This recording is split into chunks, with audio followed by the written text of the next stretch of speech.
నమస్కారం. ఆర్వీఆర్ టీవీకి స్వాగతం. ఉక్రెయిన్కు అమెరికా చేస్తున్న దొడ్డిదారి సాయం రష్యాకు ఎక్కడో భీతి కలిగిస్తుంది. అందుకే ఈ మధ్య కాలంలో ఆ దేశ అధ్యక్షుడు వ్లాదిమిర్ పుతిన్ బయటకు రావడం తగ్గించేశారు. దీన్ని బట్టి చూస్తే పుతిన్ భయపడుతున్నట్టు కనిపిస్తోంది. ఉక్రెయిన్ ఏ క్షణంలోనైనా తనపై దాడి చేయొచ్చన్న భయంతోనే పుతిన్ బంకర్లలో దాక్కున్నారని అంతర్జాతీయ మీడియా కథనాలు హెచ్చరిస్తున్నాయి. హత్యాయత్నం భయాలు పెరగడంతో పుతిన్ చుట్టూ భద్రతను గణనీయంగా కట్టుదిట్టం చేసినట్టు ఆ కథనాల్లోని ప్రధానాంశం.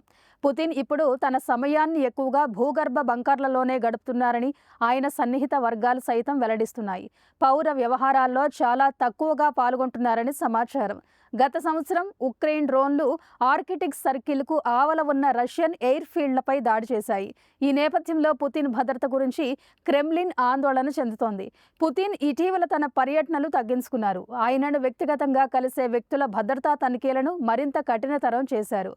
వంట మనుషులు, ఫోటోగ్రాఫర్లు, అంగరక్షకులు, ఇతర సిబ్బంది ప్రజా రవాణాను ఉపయోగించకుండా నిషేధించారు. పుతిన్ సమీపంలో మొబైల్ ఫోన్లు, ఇంటర్నెట్ సదుపాయం ఉన్న పరికరాలను కూడా నిషేధించారట. పుతిన్ సహాయకుల ఇళ్లలో భద్రతా కెమెరాలను ఏర్పాటు చేసినట్లు సమాచారం. ఇలాంటి కరెంట్ అప్డేట్స్ కోసం చూస్తూనే ఉండండి మన ఆర్వీఆర్ టీవీ. లైక్ చేయండి, షేర్ చేయండి, సబ్స్క్రైబ్ చేయండి.